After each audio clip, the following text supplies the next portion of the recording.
Bienvenidos a Acho, ¿qué dices? Damos la bienvenida a quienes nos escuchan a una nueva inmersión a fondo. Hoy tenemos entre manos una exploración histórica que sinceramente rompe con todos los esquemas que solemos tener en la cabeza. Totalmente. Vamos a adentrarnos en la historia real, una historia cruda y desde luego totalmente desprovista de ese barniz romántico de Hollywood sobre la piratería en la costa de Cartagena. Y es una historia inmensa porque abarca desde el siglo XVI, nada menos, hasta el XIX. Sí, es muchísimo tiempo. Y para este análisis hemos extraído los datos más reveladores del documento Piratas en la costa de Cartagena. La misión de nuestra exploración de hoy es comprender cómo este conflicto monumental no fue simplemente un problema de delincuencia común en alta mar. Claro, no eran 4 ladrones. Exacto, no eran unos cuantos ladrones asaltando barcos.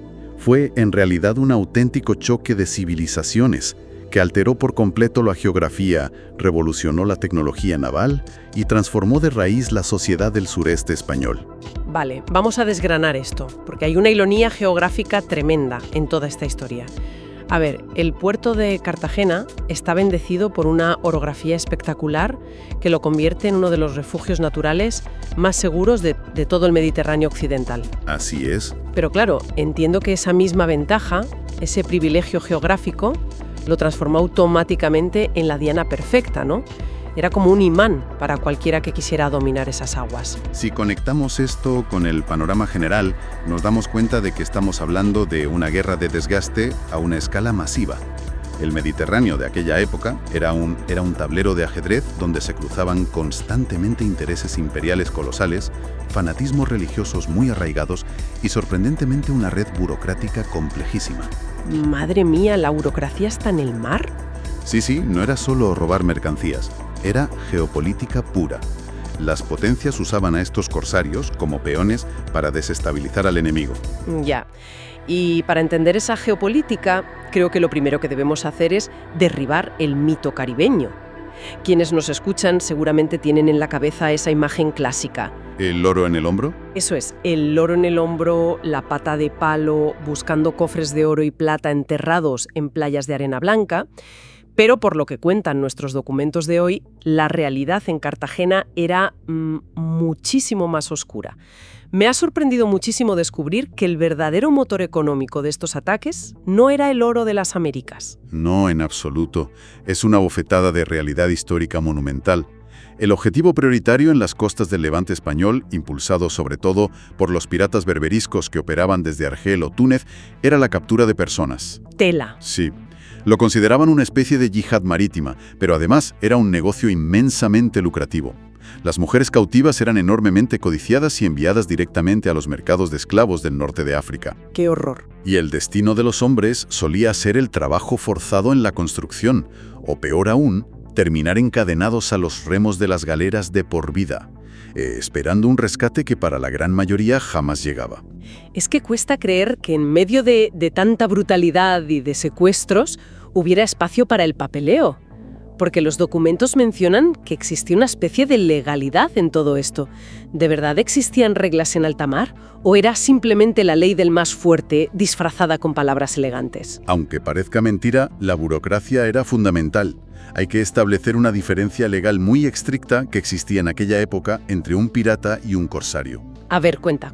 El pirata era, a los ojos de cualquier estado, un bandido, un criminal común movido exclusivamente por su propia avaricia.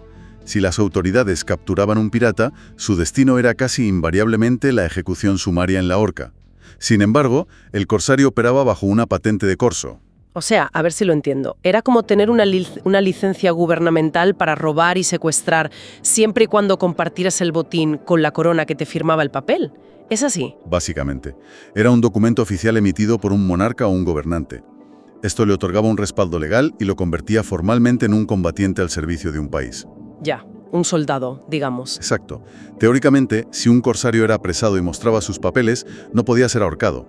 Debía ser tratado como un prisionero de guerra, con la posibilidad de un intercambio diplomático. Aquí es donde se pone realmente interesante, porque a esta mezcla de piratas sanguinarios y corsarios con licencia se sumó una figura fascinante y muy temida a partes iguales: los llamados renegados. Uf, los renegados. Sí. Los documentos los describen como cristianos que renegaban de su fe, se convertían al Islam y se unían a las flotas berberiscas. Y yo supongo que no lo hacían solo por un cambio espiritual. ¿Qué aportaban exactamente a estas flotas del norte de África? Pues aportaban el arma más peligrosa de todas, que es la información privilegiada y la tecnología. Esa fue la gran ventaja que trajo la traición. Claro. Estos renegados conocían al detalle las tácticas de navegación atlántica, las rutas comerciales y los secretos de construcción naval europea. Al integrar esos conocimientos, los astilleros del Magreb empezaron a producir naves que alcanzaron un nivel de sofisticación y maniobrabilidad que superó, y por mucho, a las pesadas y lentas naves de la propia Armada Real Española. Menudo panorama. Era una transferencia de tecnología militar en toda regla, impulsada por desertores que buscaban riquezas o, en muchísimos casos, simplemente huir de la Inquisición. Claro. Y me imagino que con esa ventaja tecnológica, pues esta gente se cebaría con los más indefensos, ¿verdad? Pequeños granjeros aislados en la costa, pescadores que no tenían cómo defenderse. Cualquiera pensaría eso, pero la realidad era mucho más audaz. El terror no respetaba jerarquías de ningún tipo y llegaron a golpear el mismísimo corazón del poder local. Pensemos en personajes como Morato Arráez. Ese nombre da miedo solo pronunciarlo. Era un corsario otomano letal nacido en Rodas. Su letalidad no venía del tamaño de sus barcos, sino de su táctica, la velocidad extrema. Aparecía en el horizonte justo al amanecer, como un fantasma, golpeaba una posición con precisión quirúrgica y se desvanecía en el mar mucho antes de que las galeras de la guarnición española pudieran siquiera reaccionar. ¡Qué impotencia! Total. Y respondiendo a lo de los indefensos, hay una anécdota asombrosa de entre 1601 y 1602. Morato Arráez logró secuestrar a los mismísimos siervos del capitán de Cartagena, un hombre llamado Francisco de Bienvengud. ¡Qué barbaridad! Secuestraron al personal del máximo responsable militar de la zona. A sus propios criados. Es que eso no es solo un robo, es mandar un mensaje de terror absoluto. Es decirle a toda la población de Murcia que si el hombre encargado de proteger la ciudad no puede salvar ni a sus propios sirvientes, nadie en esta costa está a salvo. Ese era exactamente el mensaje, y el pánico no terminaba ahí. Por si la amenaza berberisca y otomana no fuera suficiente, las guerras de religión en el norte de Europa trajeron a nuevos actores al Mediterráneo occidental. Los nórdicos. Eso es. A finales del siglo XVI, la costa española empezó a sufrir la incursión de corsarios ingleses y holandeses. Las tensiones que desangraban el continente transformaron las aguas de Cartagena en un nuevo frente de batalla internacional. Personajes como Francis Drake, que normalmente asociamos con ataques en el Caribe o en el Atlántico, causaron verdadero pánico en la península. Los textos mencionan que cuando Drake pasó por la zona de Vigo en 1585 con una flota inmensa, las autoridades de Cartagena entraron en pánico. Y con razón, porque en 1587 la ciudad sufrió un ataque directo brutal. Así es. Lo que me llama la atención de ese ataque es que evidenció algo terrible. Las viejas murallas medievales de Cartagena, con sus torres de piedra antiguas y un par de cañones oxidados, eran completamente inútiles frente a la artillería moderna. Totalmente inútiles, sí. Eran de papel. Pero el impacto de estos norteeuropeos fue mucho más allá de la simple destrucción de muros antiguos. Trajeron un salto tecnológico que cambió las reglas de la navegación en el Mediterráneo para siempre. Y aquí llegamos a una figura clave que mencionan las fuentes. Cuéntame. El corsario inglés John Ward, también conocido como Jack Ward tras establecerse en Túnez y convertirse al Islam. Ward introdujo una innovación táctica revolucionaria en el norte de África. Enseñó a los astilleros tunecinos a construir y manejar buques de alto bordo equipados con aparejo redondo. Un momento, pausa obligatoria para quienes no somos ingenieros navales del siglo XVI.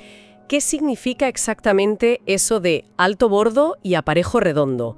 Porque suena a algo muy técnico, pero los documentos lo marcan como un antes y un después en esta guerra. ¿Por qué cambió tanto la situación? Es una pregunta clave para entender la escalada de violencia. Imaginemos los barcos tradicionales del Mediterráneo, las galeras. Eran barcos muy alargados, muy bajitos respecto al nivel del agua, impulsados principalmente por cientos de remeros. Como las películas de romanos. Y no aguantaban grandes tormentas. El alto bordo significa, literalmente, que el casco del barco es mucho más alto. Se eleva varios metros sobre el agua. Ah, vale. Esto permite colocar cañones pesados en los laterales y hace que abordarlos desde botes pequeños sea casi imposible. Claro, estás intentando trepar por una pared lisa mientras te disparan. Vale, el barco es más grande y más alto. ¿Y lo del aparejo redondo? El aparejo redondo se refiere al uso de grandes velas cuadradas colgadas de vergas horizontales en los mástiles, diseñadas para atrapar grandes volúmenes de viento empujando desde atrás. Al adoptar este sistema combinado de barcos enormes impulsados por grandes velas, las naves piratas eliminaron su histórica dependencia de los remos. Y de los esclavos remeros, claro. Menudo salto de eficiencia. Brutal. Ya no necesitaban navegar pegados a la costa para buscar agua potable constantemente para cientos de remeros, ni depender del esfuerzo humano. Podían adentrarse en alta mar durante semanas, soportar tormentas atlánticas y enfrentarse cara a cañonazo limpio a los pesados navíos de guerra españoles. Claro, el impacto en el comercio tuvo que ser devastador.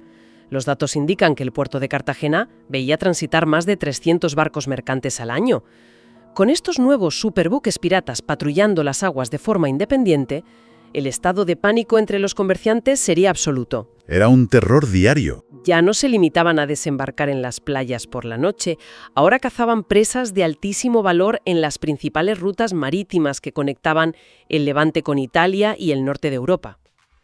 Ante una amenaza diaria tan letal y tecnológicamente avanzada, yo me pregunto cómo lograba sobrevivir la gente común. Los agricultores, los pastores, ¿cómo vivían sabiendo que en cualquier momento podían ser secuestrados y vendidos en otro continente?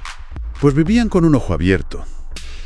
La respuesta de la corona española, impulsada primero por Carlos V y luego por Felipe II, fue crear lo que podríamos llamar una enorme arquitectura del miedo.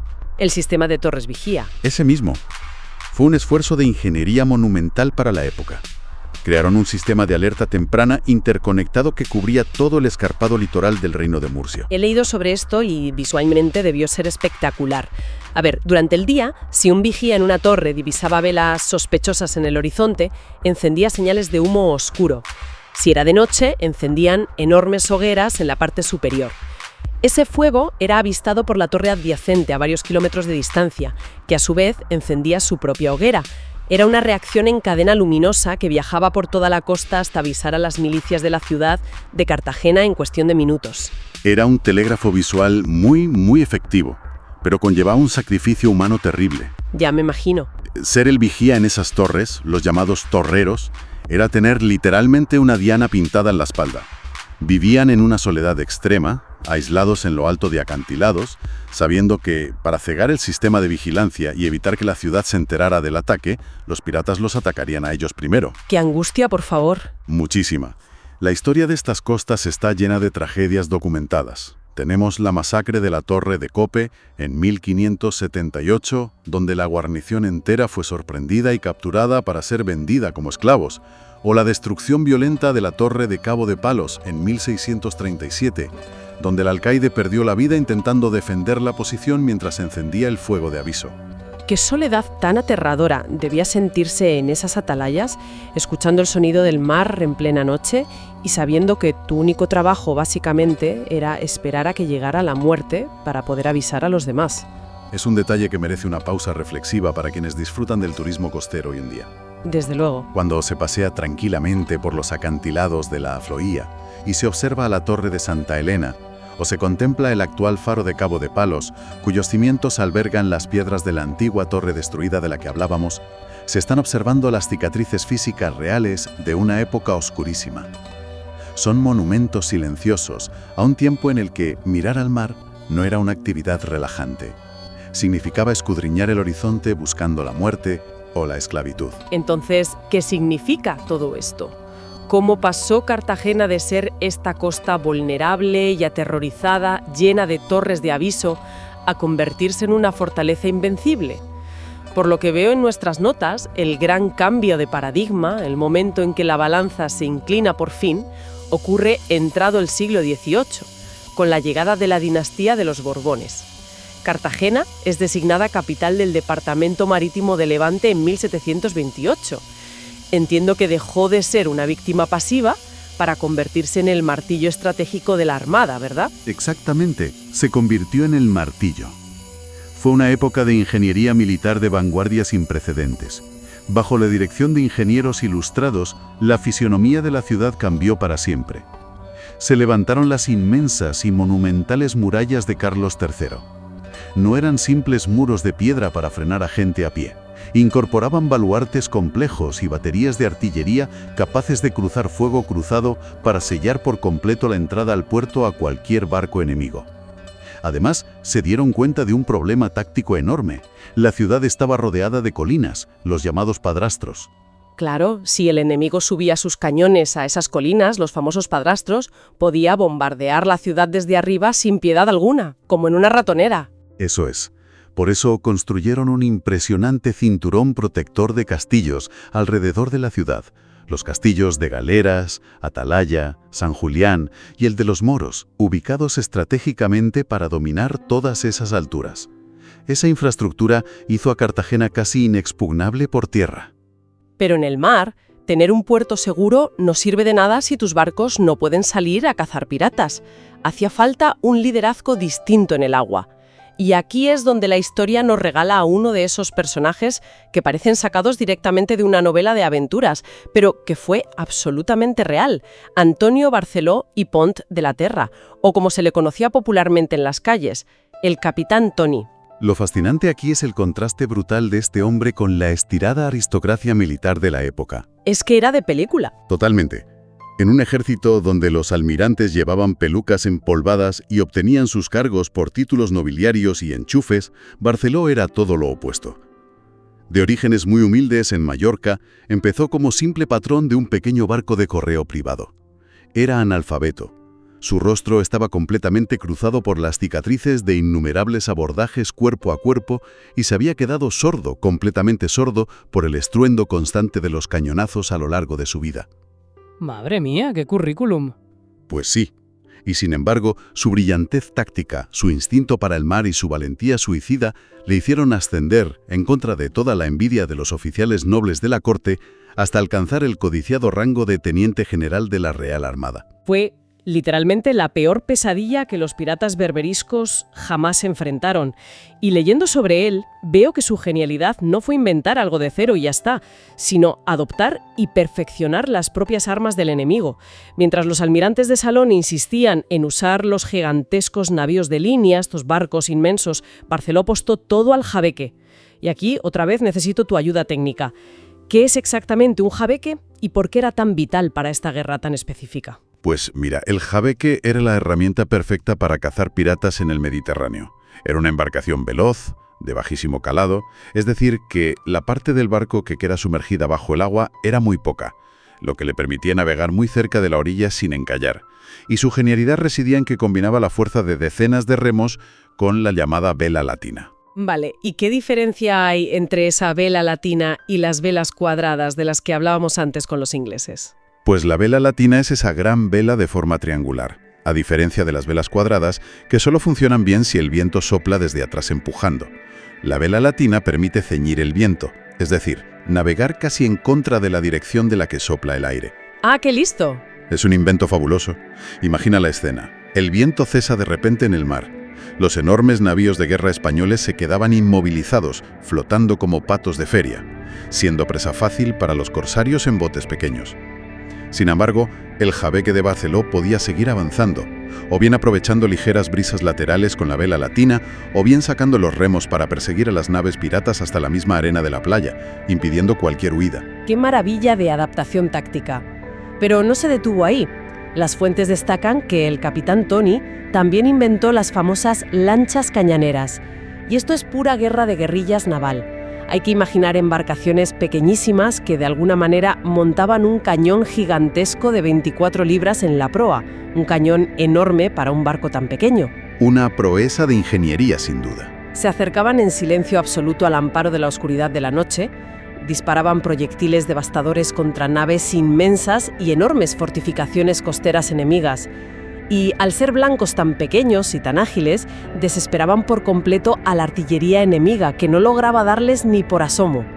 Causaron tales estragos que, tras liderar expediciones de bombardeo masivo saliendo desde Cartagena, Barceló forzó al bey de Argel a firmar un histórico tratado de paz en 1786. Ese tratado de paz marcó un antes y un después a nivel militar y político en el Mediterráneo.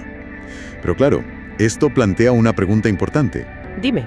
Más allá de los cañones, la ingeniería y los tratados diplomáticos, ¿cómo era realmente la vida de las personas normales durante todos esos siglos de conflicto latente? Porque, paralelamente a los disparos, existió un drama humano desgarrador en la sociedad civil. El cautiverio y el secuestro constante generaron toda una institución social enorme en torno al rescate de prisioneros. Ese es, sin duda, el aspecto más doloroso de toda esta época, la factura humana. Los documentos detallan el papel de las llamadas órdenes redentoras, principalmente los monjes de la Merced y de la Trinidad. Estos hombres no portaban espadas ni cañones, se dedicaban a recorrer los pueblos y las ciudades de España pidiendo limosnas puerta por puerta. Todo ese dinero, recaudado con el enorme esfuerzo de la gente común, financiaba peligrosísimas expediciones diplomáticas hacia el norte de África, con un único fin, que era comprar literalmente la libertad de los cautivos. Una labor titánica. Y las crónicas de la época describen escenas que de verdad ponen los pelos de punta. Cuando una de estas expediciones lograba volver a salvo al puerto de Cartagena con personas rescatadas, la ciudad entera se paralizaba. Las familias abarrotaban los muelles, llorando, buscando a sus seres queridos, y organizaban procesiones masivas, donde los antiguos esclavos desfilaban por las calles vistiendo harapos, pero portando sobre sus propios hombros las pesadas cadenas rotas que los habían atado durante años, en medio de un fervor religioso y emocional que debió ser indescriptible. Unas escenas catárticas, sin duda, que unían a la población contra un enemigo común. Sin embargo, hay que añadir una gran contradicción a este panorama. ¿A qué te refieres? Pues que mientras existía ese fervor religioso y patriótico, la vida diaria de la región, la economía subterránea, contaba una historia muchísimo más pragmática y gris. Resulta que el contrabando era, en realidad, la piedra angular del comercio y de la supervivencia en la región. En un imperio español asfixiado por los monopolios oficiales de la corona y unos impuestos desorbitados, la supervivencia comercial dependía puramente del comercio ilícito. Fíjate, esto me parece fascinante, porque nos demuestra que la legalidad era un concepto muy líquido en aquella época. La frontera entre ser un heroico corsario defendiendo a la patria, un respetable mercader de la ciudad y un hábil contrabandista nocturno pues era extremadamente porosa. De hecho, a menudo era la misma persona, simplemente dependiendo del día de la semana. Exacto. Hoy lucho, mañana tráfico. Las fuentes nos cuentan que incluso los barcos de guerras encargados de patrullar la costa para evitar a los piratas aprovechaban la travesía para introducir secretamente mercancías prohibidas del norte de Europa o de América, saltándose todos los controles de la casa de contratación. Y las autoridades locales hacían la vista gorda sistemáticamente, sencillamente porque sabían que gran parte de la población de Cartagena dependía de esa economía oculta y de ese mercado negro para no morir de hambre. Era una economía de supervivencia compleja, que junto con la piratería fue desapareciendo poco a poco conforme el mundo se adentraba en la modernidad del siglo XIX. La amenaza en Cartagena no se esfumó por arte de magia en un solo día. Fue asfixiada lentamente por 3 grandes cambios históricos internacionales. A ver, ¿cuáles fueron? El primer gran factor fue la toma de Argel por parte de las tropas francesas en el año 1830. Esto fue un golpe directo al corazón del sistema pirata, ya que les privó de su base logística principal, de sus mercados de esclavos y de la infraestructura necesaria para reparar sus naves. Claro, sin base de operaciones no hay negocio. Exacto. El segundo golpe fue desde los despachos, fue un golpe legal. En 1856 se firma la famosa Declaración de París, tras el final de la Guerra de Crimea. Este tratado establece la abolición definitiva y legal del corso a nivel internacional. Las patentes de corso pasaron a ser papel mojado. Ya no había excusas diplomáticas válidas. A partir de ese momento, cualquier individuo de cualquier nación que atacara un barco mercante en el mar era clasificado universalmente como un criminal y tratado como tal. Se acabó la legalidad del saqueo. Y el golpe de gracia definitivo El clavo final en el ataúd de la piratería clásica lo dio la revolución industrial, concretamente la invención y el perfeccionamiento de la máquina de vapor aplicada a la navegación. La aparición de los grandes buques a vapor, y más adelante los primeros acorazados de hierro, dejó completamente obsoletas a las frágiles galeotas y a los rápidos jabeques a vela. La tecnología de la que hablábamos antes, superada. Las reglas de la persecución cambiaron por completo. Un pesado barco de vapor impulsado por carbón podía navegar en línea recta, a velocidad constante hacia su objetivo, sin importar de dónde soplara el viento o si el mar estaba en calma absoluta. La histórica ventaja táctica del sigilo y la velocidad con velas que habían tenido los piratas durante siglos quedó borrada del mapa para siempre por la fuerza bruta del acero y el vapor. La propia Cartagena adaptó rápidamente sus astilleros y su arsenal para empezar a construir estas nuevas máquinas industriales, cerrando definitivamente la fascinante era de la navegación a vela y de la piratería. Qué viaje histórico tan alucinante hemos hecho hoy. Si recapitulamos todo lo visto, el litoral de Cartagena pasó de ser una tierra despoblada y aterrada, donde los campesinos dormían con un ojo abierto, temiendo ser cazados en la oscuridad, a transformarse en una monumental plaza inexpugnable durante la Ilustración y finalmente en un poderoso laboratorio de la innovación naval moderna. Desde luego, el legado en piedra que nos ha quedado es innegable y profundamente valioso. Las impresionantes murallas de Carlos III, que hoy atraen a miles de visitantes cada año por su imponente belleza arquitectónica, se levantaron literalmente con el sudor de prisioneros, esclavos y trabajadores locales, en un esfuerzo desesperado, físico y monumental por blindar a una población que vivía aterrorizada. Son el testimonio físico y duradero de una ciudad que se vio obligada a adaptarse continuamente a la guerra para poder sobrevivir. Y hay algo profundamente llamativo en todo esto, una idea que quiero dejar resonando en quienes nos escuchan respecto a cómo ha evolucionado nuestra relación con esta parte de nuestra historia. Hoy en día esta larguísima era de terror genuino se conmemora o se recuerda a través de divertidos festivales musicales, comparsas festivas en las calles, inocentes cuentos infantiles o novelas con tintes muy románticos como la famosa Los piratas en Cartagena de Soledad Acosta. Es verdaderamente asombroso y a la vez un poco perturbador pararse a pensar en la inmensa capacidad psicológica del ser humano para procesar un trauma colectivo brutal. Estamos hablando de 300 años continuados de secuestros masivos, esclavitud real y un miedo cerval a la noche. Y terminar transformando todo ese dolor histórico en un folclore festivo, en disfraces compartidos por toda una comunidad. Es una reflexión excelente sobre el inmenso peso del pasado en nuestro presente. Nos demuestra cómo el paso de los siglos termina puliendo las aristas del terror real hasta convertirlas en un mito fascinante. La próxima vez que alguien tenga la inmensa suerte de observar pacíficamente el horizonte desde el litoral de la región de Murcia, con el sonido de las olas y la brisa en la cara, debería dedicar solo un segundo a pensar en el inmenso y maravilloso privilegio que supone hoy en día poder mirar al mar sin sentir el terror paralizante a ser cazado. Sin duda alguna, con esta idea cerrando el círculo, damos por finalizada la exploración de hoy. Agradecemos enormemente a todas las mentes curiosas que nos han acompañado en esta inmersión a fondo por las aguas más convulsas de nuestra historia. Nos encontraremos muy pronto en la próxima exploración.